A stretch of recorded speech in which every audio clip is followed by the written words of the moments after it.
जिनके गले में घंटी बांध दी जाती थी, जिनके पछुआ में झाड़ू बांध दिया जाता था, और ये समाज जिनको छुआछूत और जिनकी परछाई से डरता था, वैसे समाज को आजाद हिंदुस्तान में महात्मा गांधी के नेतृत्व में, महात्मा गांधी के सोच के साथ बाबा साहब भीमराव अम्बेडकर ने संविधान निर्माण में आरक्षण की व्यवस्था की। और आजादी के इतने साल बाद भी कितनी भी सरकारें आई और गई, लेकिन अनुसूचित जाति जनजाति का इस प्रदेश में, मैं तो कहता हूं इस देश में कोई भी ऐसा नेता नहीं हुआ जिसने इतनी योजनाओं का निर्माण किया और अनुसूचित जाति जनजाति को शिक्षा के साथ साथ सामाजिक, राजनीतिक और आर्थिक स्तर पर सबल करने का काम किया, जिससे कि हमारे अनुसूचित जाति जनजाति के जो लोग हजारों वर्ष तक सामाजिक कुरीतियों के खिलाफ जंग लड़ते रहे, उनको सम्मान मिले और वो संगठित रह करके संघर्ष करने का काम करें। क्योंकि बाबा साहब हर बार बोलते थे, शिक्षित बनो, संघर्ष करो, संगठित रहो, तभी जाकर तुम्हारा इस प्रदेश और देश में कल्याण होगा। और आपको जान करके ये प्रसन्नता होगी कि आपके प्यार और आशीर्वाद से, आपके स्नेह से माननीय नेता ने 2005 में इस प्रदेश की बागडोर संभालने का काम किया। जब उन्होंने इस प्रदेश की बागडोर संभाला था तो बिहार मात्र 32,000 करोड़ का बिहार था, और आज अपने वित्तीय प्रबंधन से, अपने दूरदर्शिता से, अपने कार्य क्षमता से, अपने कार्य प्रणाली से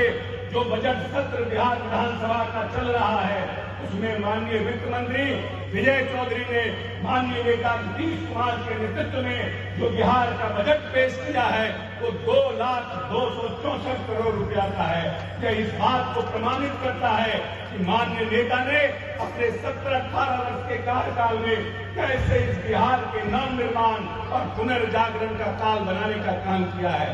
जब 2007 में पंचायती राज का चुनाव हुआ तो संविधान में प्रावधान के बावजूद इस प्रदेश में अनुसूचित जाति जनजाति के लोगों के लिए पंचायती राज व्यवस्था में आरक्षण की व्यवस्था नहीं थी। माननीय नेता ने 2007 में सबसे पहले जो लोग इस प्रदेश में मुखिया के घर जाने में, इस प्रदेश में सरपंच के दरवाजे जाने में जिनको डर लगता था और जिनको लगता था कि शायद अगर हम मुखिया जी के दरवाजे जाएंगे, सरपंच जी के दरवाजे जाएंगे तो हमको वो सम्मान नहीं मिलेगा जिस सम्मान की वो अपेक्षा करते हैं, उन वैसे लोगों को माननीय नेता ने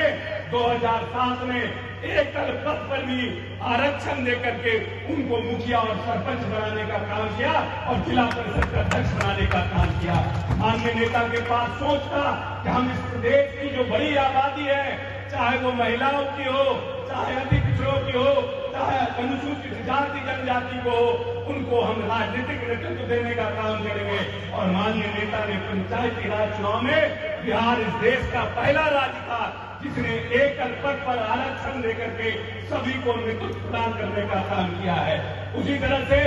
सर्वे कराया कि ये किनके बच्चे हैं, तो माननीय नेता को सर्वे में पता चला कि ये अल्पसंख्यक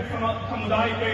ये अति पिछड़ों के और ये महादलित के बच्चे, दलित के बच्चे स्कूल के बाहर हैं। 25,000 प्राथमिक विद्यालयों का निर्माण कराया गया। महादलित दौरों में 2.5 लाख अतिरिक्त कक्ष का निर्माण कराया गया। और आपको जान के प्रसन्नता होगी कि मात्र 10.5% बच्चे अब स्कूल के बाहर आ गए हैं। उसको भी लाने का निर्णय माननीय नेता ने किया है और उसके लिए भी प्रयास जारी है। इस प्रदेश में 14 सेवक और तालीम मरकज का गठन किया और उसके माध्यम से बच्चों को स्कूल में लाने का काम किया। इस प्रदेश में पोशाक योजना, साइकिल योजना के माध्यम से हम इस प्रदेश में सभी जो बच्चियां हैं उनको लाने का काम किया। माननीय नेता ने देखा कि छठी के बाद जो लोग अनुसूचित जाति जनजाति के थे वो अपने बच्चों को स्कूल नहीं भेजते थे क्योंकि उनके पास अच्छा कपड़ा नहीं होता था कि वो अपने बच्चों को स्कूल में भेजे। और उसको देखते हुए माननीय नेता ने इस प्रदेश में पोशाक योजना की शुरुआत की। तो हर तरह की योजनाओं की शुरुआत की। इस प्रदेश में अनुसूचित जाति जनजाति के लिए आवासीय विद्यालय का बनाने का काम किया और आज 1 लाख बच्चे आवासीय विद्यालयों में रह रहे हैं।